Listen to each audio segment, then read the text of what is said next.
ജീവിതത്തിൽ തീ തിന്നേണ്ടി വരും. നിലപാടിൽ ഉറച്ചു നിന്നിട്ടില്ലെങ്കിൽ തീ തിന്നേണ്ടി വരും. ഡിഗ്രിക്ക് പഠിക്കുന്ന മകൾ ലാസ്റ്റ് ഇയർ ആയ സമയത്ത് മകൾ പറയുന്നു, എനിക്ക് ടൂറിന് പോകണം. കേരളത്തിലെ ഒരു ഡിഗ്രി കോളേജിൽ റെഗുലറായിട്ട് പഠിക്കുന്ന ഒരു പെൺകുട്ടി പറയുന്നു, എനിക്ക് ടൂറിന് പോകണം. എവിടേക്ക്? ഉത്തർപ്രദേശ്, രാജസ്ഥാന്, ഹരിയാന, ജമ്മു ആൻഡ് കാശ്മീർ തുടങ്ങിയിട്ടുള്ള വ്യത്യസ്ത സംസ്ഥാനങ്ങളിലൂടെ കടന്നുപോകുന്ന 10 ദിവസത്തോളമുള്ള പ്രധാനമായും ട്രെയിനിനെ ആശ്രയിച്ചുള്ള ടൂറ് പോകണം. ടൂറിൽ ആരാണ് കൂടെയുള്ളത്? കൂടെയുള്ളത് തൻ്റെ കൂടെ പഠിച്ച ഫ്രണ്ട്സാണുള്ളത്. ഈ ഫ്രണ്ട്സിന്റെ കൂടെ 8ഉം 10ഉം ദിവസം 20ഉം 22ഉം 23ഉം പ്രായമായ സഹോദരിയെ വിട്ടേക്കുന്നതിൽ ഒരു രക്ഷിതാവിന് അസാംഗത്യം തോന്നാത്ത, ഒരു പ്രശ്നം തോന്നാത്ത ഒരു മാനസികാവസ്ഥയുണ്ടെങ്കിൽ നാം പിഴച്ചിരിക്കുന്നു. ഈ സഹോദരിയോട് സ്വാഭാവികമായും മാതാവ് പറയുന്നു, അല്ലെങ്കിൽ പിതാവ് പറയുന്നു, മോളെ ഈ ഒരു പരിപാടി പറ്റില്ല എന്ന് പറയാൻ പറയുന്ന സമയത്ത് പിതാവ് ചോദിക്കുന്നു, അല്ലെ മാതാവ് പറയുന്നു, നമുക്കൊന്നിച്ചു പോകാം. അപ്പൊ അതിന് സുഖം ഉണ്ടാകൂല.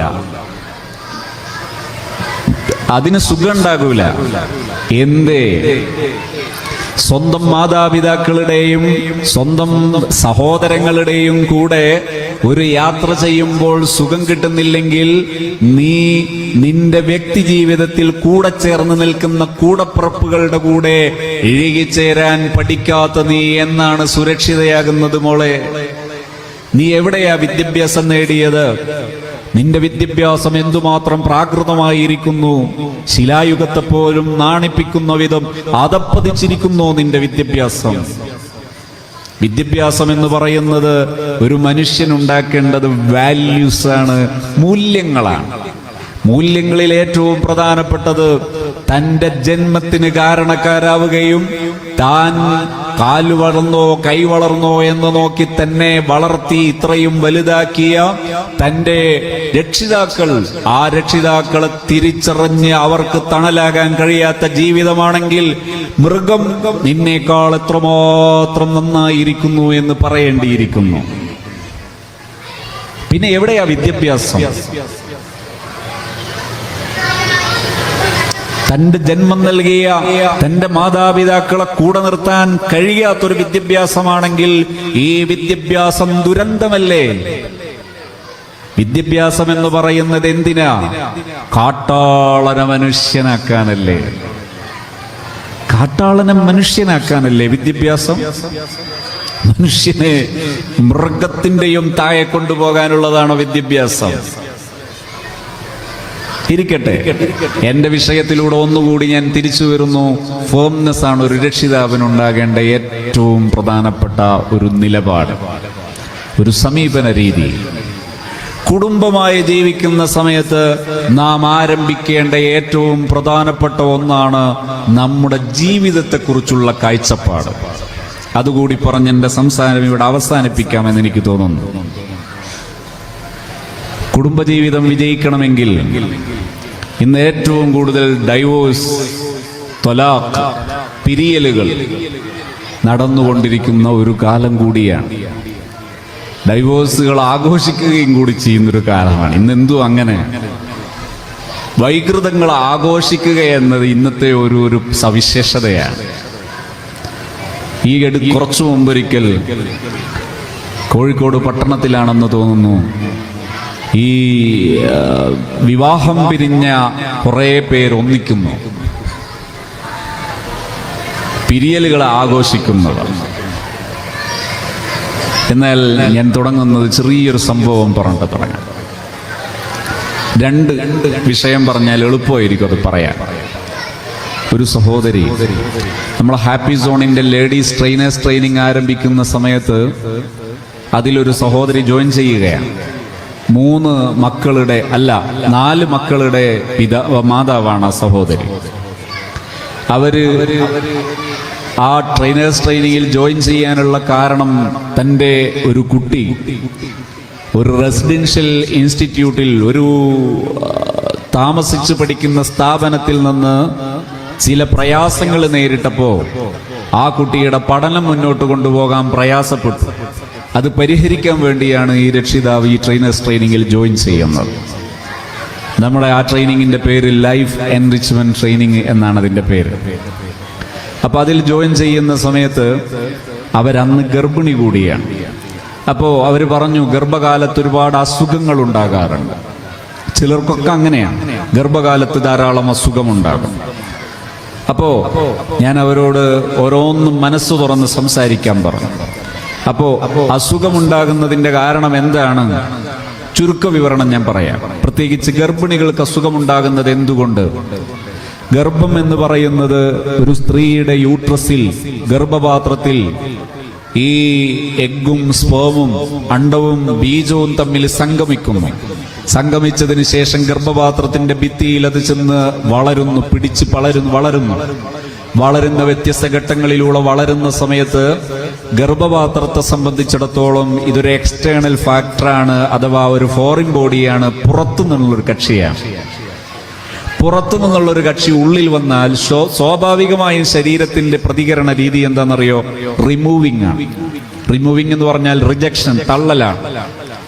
പുറന്തള്ളുന്നതിന്റെ ഭാഗമായി ചെയ്യൽ ഒന്ന് വോമിറ്റിംഗ് ആണ്, ഛർദിക്കുക. ഗർഭിണികൾക്ക് ഛർദിക്കുന്നതിന്റെ ഒരു കാരണം ഇതാണ്, സൈക്കോളജിക്കൽ. എന്നാൽ ഇവിടെ ഒരു സൊല്യൂഷൻ കൂടി പറയാം. വിവാഹ ജീവിതത്തിലേക്ക് കടക്കുന്നതും ഗർഭിണിയാകുന്നതും ആഹ്ലാദകരവും ആനന്ദകരവുമാണ് ഒരു സഹോദരിക്കെങ്കിൽ ആ സഹോദരിക്ക് ഛർദി കുറവായിരിക്കും. ശാരീരിക അവശതകൾക്ക് ഗണ്യമായ മാറ്റം കാണാം. പക്ഷേ ഇതിനെ ആസ്വദിച്ച് അംഗീകരിക്കണം. ഇന്ന് പലപ്പോഴും പെൺകുട്ടികളോട് വിവാഹപ്രായമായാൽ വിവാഹത്തിന് പറയുന്ന സമയത്ത് അവര് പറയുന്നത് ഇപ്പൊ വേണ്ട. എന്തുകൊണ്ട് വേണ്ട? ഒരു ദിവസം എൻ്റെ ഒരു സഹോദരൻ, എമ്മട്ടുകാരനാണ്, അദ്ദേഹം എന്നോട് ഇത്തരം ഒരു സദസ്സിലെ എൻ്റെ ഒരു ടാക്കിംഗ് കഴിഞ്ഞിട്ട് ഇരിക്കുന്ന സമയത്ത് എന്നോട് പറഞ്ഞു, കഴിഞ്ഞ ദിവസം സ്റ്റുഡൻസിന്റെ കൂട്ടത്തിൽ മുസ്ലിം പെൺകുട്ടികളിൽ പ്രത്യേകിച്ചും വിവാഹത്തോട് താല്പര്യമില്ലാതെ ക്ലാസ്സിൽ വന്നിരിക്കുകയും ക്ലാസ്സിലെ പ്രധാന സബ്ജക്റ്റുകളിലൊക്കെ പരാജയപ്പെടുകയും ചെയ്തപ്പോ അവരോട് ഞാൻ ദേഷ്യപ്പെട്ട് ചോദിച്ചു, ജയിക്കാനും പഠിക്കാനും ഒന്നും കൊതിയില്ലെങ്കിൽ എന്തിനാ മക്കളെ ഇങ്ങോട്ട് വരുന്നത്? വല്ല കല്യാണവും കഴിച്ച് പോയിക്കൂടെ? അപ്പോ ഈ പെൺകുട്ടികൾ പറഞ്ഞു പോലും താല്പര്യമില്ലാഞ്ഞിട്ടല്ല, പേടിച്ചിട്ടാണ്. എന്തേ പേടി? വിവാഹ ജീവിതത്തിലേക്ക് കടന്നാൽ എന്തൊക്കെയോ ഉത്തരവാദിത്വങ്ങൾ വരും എന്ന പേടി. ഏതാണ് ഈ ഉത്തരവാദിത്വം? അതിലൊന്നാണ് ഇത്. എന്നാൽ നിങ്ങൾ അറിയുമോ, ജൈവികമായി ഒരു മനുഷ്യനിലെ സ്വാഭാവിക പ്രവണതയാണിതെല്ലാം. ഇതിനെ അംഗീകരിക്കുകയും അതിനെ ആസ്വദിക്കുകയും ചെയ്യുന്നത് ജൈവികമായ ഒരു മനുഷ്യന്റെ അറിവാണ്. അതൊരു മനുഷ്യന്റെ യോഗ്യതയാണ്. ഒരു പെണ്ണിന്റെയും ഒരാണിന്റെയും യോഗ്യതയാണ് ഇതിനെ അറിഞ്ഞംഗീകരിക്കുക എന്ന് പറയുന്നത്. അങ്ങനെയാണത് ചെയ്യുന്നതെങ്കിൽ ആ മനുഷ്യർക്ക് ഒരിക്കലും ഇതിലെ പ്രയാസങ്ങൾ പ്രയാസമാവുകയില്ല. അതും ഒരു ആസ്വാദനമാണ്. ഇപ്പൊ പ്രസവ വേദന കിട്ടിയാൽ സാധാരണ എല്ലാവരും ടെൻഷൻ അടിക്കുവോ? ഇല്ല. പ്രസവ സമയമായിട്ട് പറഞ്ഞ ഡേറ്റ് ആയിട്ട് പ്രസവ വേദന കിട്ടിയിട്ടില്ലെങ്കിൽ ടെൻഷൻ അടിക്കും. പഠിച്ചോനെ എന്തെങ്കിലും പ്രശ്നമാവോ? പ്രസവ വേദന കിട്ടുമ്പോൾ ടെൻഷൻ അടിക്കുന്നില്ല. എന്തുകൊണ്ടാണ്? പ്രസവ വേദനയെ കുറിച്ച് അറിഞ്ഞ അതുകൊണ്ട്. എങ്കിൽ ഇതുപോലെയാണ് വൈവാഹിക ജീവിതത്തിലെ ഉത്തരവാദിത്വങ്ങൾ ഏതും. ഇതംഗീകരിച്ചാൽ പ്രയാസങ്ങൾക്ക് പരിഹാരമുണ്ടാകുമെന്ന ബോധ്യത്തിലെത്തിയപ്പോൾ സംഭവിച്ചത് എന്താണെന്നറിയോ? ആ സഹോദരി പറയാണ്, ഈ കഴിഞ്ഞ റമദാനിനോടടുത്താണ് അവർ പ്രസവിക്കുന്നത്. അവർ പറഞ്ഞു, പ്രസവിച്ചതിന് ശേഷം അവർ പറഞ്ഞു, പ്രസവിക്കുന്നതിന്റെ തലേ ദിവസം ഡോക്ടറെ കണ്ടു. ഡോക്ടർ പറഞ്ഞു, പ്രശ്നമൊന്നുമില്ല, വളരെ സേഫായിട്ടിരിക്കുന്നു കുഞ്ഞും മാതാവും. അതുകൊണ്ട് വേദന കിട്ടിയതിന് ശേഷം വന്നാൽ മതി. ഡോക്ടറുടെ കാഴ്ചപ്പാടനുസരിച്ച് പെട്ടെന്നൊന്നും വേദന കിട്ടില്ല എന്ന് തോന്നിയപ്പോൾ ഭർത്താവ് അടുത്ത ദിവസം കുറച്ചകലെയുള്ളൊരു പ്രോഗ്രാമിന് വേണ്ടി പോയി. ആ സമയത്ത് പെട്ടെന്ന് പ്രസവ വേദന വന്നു. പ്രസവിച്ചു. വീട്ടിൽ നിന്ന് തന്നെ പ്രസവം നടന്നു. ആ സഹോദരി പറയുന്നു, ഞാൻ എൻ്റെ കയ്യിലേക്ക് എൻ്റെ കുഞ്ഞിനെ പ്രസവിച്ചു.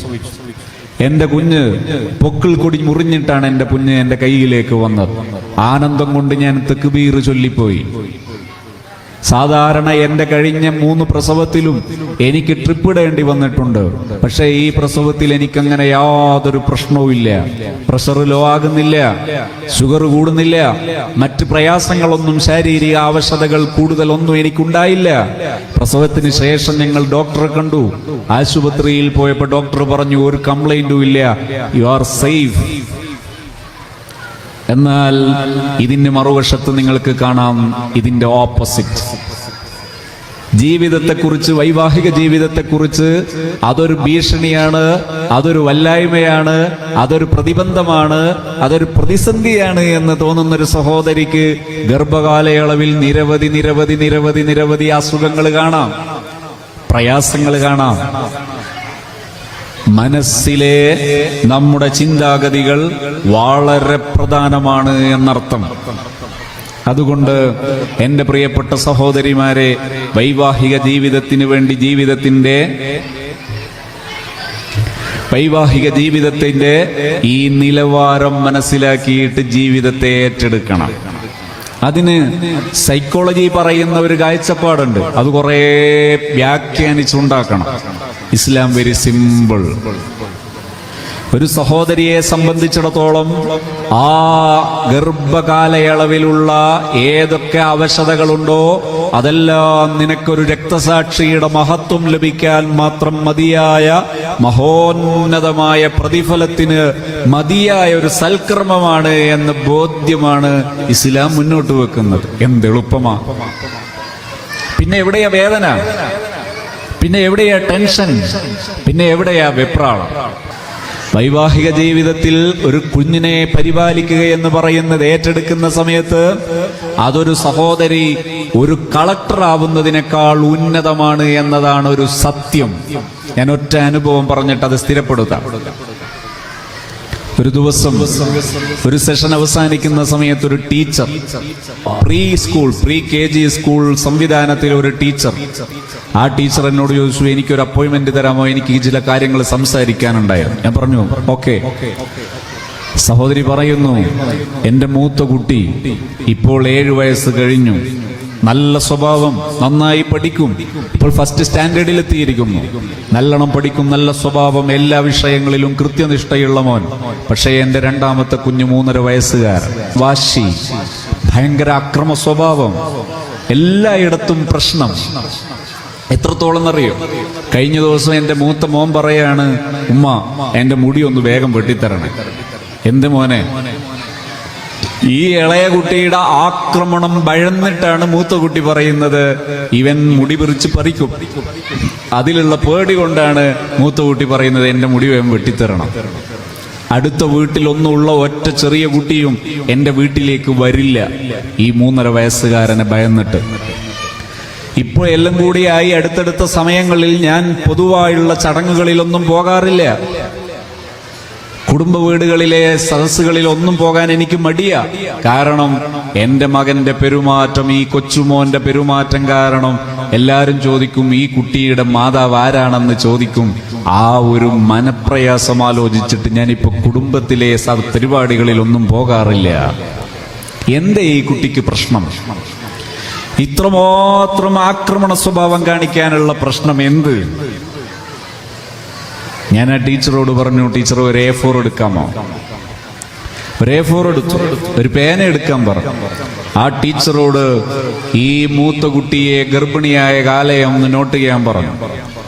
പ്രസവിച്ചതും കുട്ടിയെ പരിപാലിച്ചതും കുട്ടിയുടെ മുലയൂട്ടിയതും 2 വർഷക്കാലം എഴുതാൻ പറഞ്ഞു. എഴുതി. അതിങ്ങനെ നോട്ട് ചെയ്തതിന് ശേഷം അടുത്ത പുറമെടുക്കാൻ പറഞ്ഞു. അടുത്ത പുറത്ത് ഈ രണ്ടാമത്തെ കുട്ടിയുടെ ഗർഭകാലയളവ് എഴുതാൻ പറഞ്ഞു. കുഞ്ഞിനെ പ്രസവിച്ചതും മുലയൂട്ടിയതും ആ കാലയളവ് 2 വർഷം എഴുതാൻ പറഞ്ഞു. ഈ രണ്ടാമത്തെ കുഞ്ഞിനെ പരിപാലിക്കുന്ന ഗർഭിണിയായിരിക്കുമ്പോഴും കുഞ്ഞ് പ്രസവിക്കപ്പെട്ടതിന് ശേഷം പരിപാലിക്കപ്പെട്ടതും നല്ലൊരു ഭാഗം ഈ ടീച്ചർ ടീച്ചിങ് ഉദ്യോഗത്തിലാണ്. മൂത്ത കുട്ടിയുടെ ഗർഭകാലത്തും മൂത്ത കുട്ടി പഠിക്കുന്ന സമയത്തും ടീച്ചർ ടീച്ചിങ് റെസ്പോൺസിബിലിറ്റി ഉള്ളവരല്ല, ആ അക്കൗണ്ടബിലിറ്റി ഉള്ളവളല്ല. ആ മാതാവ് ഫ്രീ ആയിരുന്നു. ഞാൻ ചോദിച്ചു, നിങ്ങൾ എന്താണ് ഇപ്പോൾ മനസ്സിലാക്കുന്നത്? What are you thinking about it? നിങ്ങൾ എന്ത് ചിന്തിക്കുന്നു ഇപ്പൊ ഈ വിഷയത്തെക്കുറിച്ച്? ആ ടീച്ചർ ഇങ്ങനെ നിന്ന് വിറച്ചു. ടീച്ചർ നാല് ഭാഗത്തും കണ്ണോടിക്കുന്നു. എന്താണ് ഉത്തരം പറയേണ്ടത്? ഉൾക്കൊള്ളാൻ കഴിയാത്തൊരു സത്യം അവിടെയുണ്ട്.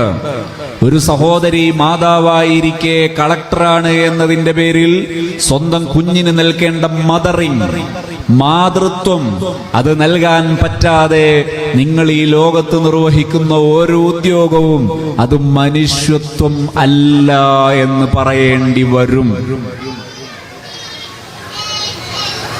ഒരു കുട്ടി ഉന്നതനാകാൻ മാതാവ് ഒരിക്കലും ഔദ്യോഗിക വിദ്യാഭ്യാസമുള്ളവളോ വലിയ ഒരു പ്രൊഫൈലുള്ളവരോ ആകേണ്ട ആവശ്യം ഇല്ല. ഇന്ത്യയിലെ സമുന്നതനായ ഒരു രാഷ്ട്രപതിയായിരുന്നു KR നാരായണൻ. ഇന്ത്യയിലെ സമുന്നതനായ ഒരു രാഷ്ട്രപതിയായിരുന്നു APJ അബ്ദുൽ കലാം. ഇങ്ങനെ എത്ര വേണം നിങ്ങൾക്ക്? ലോകോത്തര നിലവാരമുള്ള സയന്റിസ്റ്റുകളും തോമസ് ആൽവ എഡിസൺ ഉൾപ്പെടെയുള്ള ലോകോത്തര നിലവാരമുള്ള എത്രയെത്ര വിദ്യാഭ്യാസ വിചക്ഷണന്മാരെ വേണം? എത്ര വലിയ സയന്റിസ്റ്റുകൾ വേണം? പ്രിയപ്പെട്ടവരെ, അവരൊക്കെ ഉന്നതരായതിന്റെ പിന്നിൽ ഒരു മാതാവുണ്ടായിരുന്നു. ആ മാതാവ് ഒരിക്കലും ഔദ്യോഗിക വിദ്യാഭ്യാസത്തിന്റെ പേരിൽ സമൂഹത്തിലെ ഏതെങ്കിലും ഉദ്യോഗങ്ങൾ നിർവഹിച്ചവരല്ല എന്നത് സുതരാം വ്യക്തമാണ്. ആലോചിച്ചു നോക്കൂ. സഹോദരിമാർക്ക് ഇപ്പോൾ നേഴ്സാകാനുള്ള വ്യഗ്രതയാണ്, അക്കൗണ്ടന്റ് ആകാനുള്ള വ്യഗ്രതയാണ്. ഞാൻ എതിരല്ല, പക്ഷേ നിങ്ങളുടെ ഉത്തരവാദിത്വങ്ങൾ നിർവഹിക്കപ്പെട്ടതിന് ശേഷമായിരിക്കണം അത്. എന്തിനാണ് നിങ്ങൾ ജോലി ഏറ്റെടുക്കുന്നത്? ജീവിക്കാൻ വേണ്ടി. ജീവിതം എന്താണ്? ഇവിടെ നമ്മൾ പിഴക്കുന്നു. കഴിഞ്ഞ ദിവസം നല്ല എഡ്യൂക്കേറ്റഡ് ആയ ഒരാൾ എന്റെ മുമ്പിൽ നിന്ന് നമ്മുടെ ലൈഫ് എൻറിച്ച്മെന്റ് ട്രെയിനിങ്ങിന്റെ ഭാഗമായി ഇരിക്കുന്ന സമയത്ത് എന്നോട് പറഞ്ഞു, എനിക്കിതൊന്നും ഉൾക്കൊള്ളാൻ പറ്റുന്നില്ല. ഞാൻ ചോദിച്ചു, വൈ നോട്ട്? എന്തു പറ്റി? അദ്ദേഹത്തിന്റെ മറുപടി, എന്റെ ഭാര്യ നല്ല വിദ്യാഭ്യാസമുള്ളവൾ, സൈക്കോളജിയിൽ PG MSc സൈക്കോളജി എടുത്തവൾ, അവൾ ട്രെയിനിങ്ങിന് പോകുന്നവളാണ്. 3 മക്കളുണ്ട് ഞങ്ങൾക്ക്. ഞാൻ നിർമ്മിച്ച എന്റെ വീട്ടിൽ നിന്ന് കഴിഞ്ഞ ദിവസം അവൾ ഇറങ്ങിപ്പോവുകയാണ്. ഇറങ്ങിപ്പോകുന്ന സമയത്ത് എന്റെ മക്കളെ അവൾ ക്രൂരമായി പീഡിപ്പിച്ചു, ആക്രമിച്ചു. അതെല്ലാം പോരാഞ്ഞിട്ട് എന്റെ മുഖത്ത് നോക്കിയിട്ട് പറഞ്ഞു, ഇവിടെ നിന്ന് നിങ്ങൾ ഇറങ്ങിപ്പോകണമെന്ന്. ഞാൻ നിർമ്മിച്ച എന്റെ വീട്ടിൽ നിന്ന് ഞാൻ ഇറങ്ങിപ്പോകണമെന്ന് പറയുന്നവൾ. ഇതെല്ലാം പറയുന്ന സമയത്ത് അതിനോട് ചേർത്തവൾ പറഞ്ഞൊരു വാക്കാണ്, ഞാൻ ഇത്രയും കാലം എനിക്ക് വേണ്ടി ജീവിക്കാൻ മറന്നു. ഞാൻ ഇത്രയും കാലം എനിക്ക് വേണ്ടി ജീവിക്കാൻ മറന്നു. ഇനി ഞാൻ എനിക്ക് വേണ്ടി ജീവിക്കട്ടെ. അപ്പൊ ഇത്രയും കാലം ആർക്ക് വേണ്ടി ജീവിച്ചു? എന്റെ പ്രിയപ്പെട്ട സഹോദരിമാരെ, ഞാനിത് പറയുമ്പോൾ നിങ്ങൾ ശ്രദ്ധിക്കണം. സൈക്കോളജിക്കലി അതുപോലെ മോറലി 2 സൈഡിൽ നിന്ന് പറയുകയാണെങ്കിലും ഞാൻ പറയുന്ന കാര്യം നിങ്ങൾക്ക് ബോധ്യപ്പെടും ശ്രദ്ധിച്ചാൽ. എന്താ ഞാൻ പറയാൻ പോകുന്നത്? പലരും ഇന്ന് പെടുന്ന ഒരു പെടലാണ് സെൽഫ് ലവിങ്. സെൽഫ് ലവിങ് എന്ന് പറഞ്ഞാൽ സ്വയം സ്നേഹിക്കുക. സ്വയം സ്നേഹിക്കുക ഒരു സത്യമാണ്. സെൽഫ് ലവിങ് അനിവാര്യമാണ്. അതുകൊണ്ട് തന്നെ ഇസ്ലാം അതിനെ നന്നായി പ്രൊമോട്ട് ചെയ്തു. നിങ്ങൾ എന്ത് കാര്യം ചെയ്യുന്ന സമയത്തും ലാ നുരീദു മിൻകും ജസാഅൻ വലാ ശുകൂറാ. ഒരു പിതാവ് മക്കളെ പരിപാലിക്കുന്നു, ഭാര്യയെ പരിപാലിക്കുന്നു, വീടുണ്ടാക്കുന്നു, വസ്ത്രം വാങ്ങിച്ചു കൊടുക്കുന്നു, വിദ്യാഭ്യാസം ചെയ്യിപ്പിച്ചു കൊടുക്കുന്നു, ഭക്ഷണം കൊടുക്കുന്നു, എല്ലാം ചെയ്യുന്ന സമയത്തും ഒരു പിതാവിന്റെ മെന്റാലിറ്റി എന്താ? ലാ നുരീദു മിൻകും ജസാഅൻ വലാ ശുകൂറാ. ഞാൻ ഒരിക്കലും നിങ്ങളുടെ ഒരു താങ്ക്സിന് വേണ്ടിയല്ല ചെയ്യുന്നത്, എന്റെ സുഖത്തിന്. സൈക്കോളജിയുടെ ലാംഗ്വേജ്, ഇസ്ലാമിന്റെ ലാംഗ്വേജ് ലില്ലാഹി, അള്ളാഹുവിന് വേണ്ടി. എന്താണ് അള്ളാഹുവിന് വേണ്ടി എന്ന് പറഞ്ഞാൽ? അള്ളാഹുവിന് വേണ്ടി എന്ന് പറഞ്ഞാൽ എനിക്ക് അള്ളാഹു പ്രതിഫലം തരാൻ വേണ്ടി. അപ്പോൾ എനിക്ക് വേണ്ടിയാണ് ഞാൻ ഈ ലോകത്തെല്ലാ കാര്യങ്ങളും ചെയ്യുന്നതെങ്കിൽ ഈ സഹോദരി ഇങ്ങനെ ഇറങ്ങിപ്പോകേണ്ട ഗതികേടുണ്ടാവോ? കാരണം അവർ ഭക്ഷണം പാചകം ചെയ്യുന്നത്, അവർ വസ്ത്രം വൃത്തിയാക്കുന്നത്, അവർ വീട് അലങ്കരിക്കുന്നത്, വീട് ഭരിക്കുന്നത്, മക്കളെ പരിപാലിക്കുന്നത്, ഇതെല്ലാം ഒരു കലയാണ്, ഒരു ആർട്ടാണ്, ഒരു പ്രൊഫഷനാണ്. ആ പ്രൊഫഷന്റെ മഹത്വം മനസ്സിലാക്കിയത് നിർവഹിക്കുകയാണെങ്കിൽ അതൊരു വലിയ സുഖമുള്ള പരിപാടിയാണ്. അത് പിതാവ് ചെയ്യുമ്പോഴും മാതാവ് ചെയ്യുമ്പോഴും അതിന്റെ ഒരു ഭാഷയാണ്, ഇസ്ലാമിക് കോൺസെപ്റ്റാണ് ലില്ലാഹി, എനിക്ക് വേണ്ടി.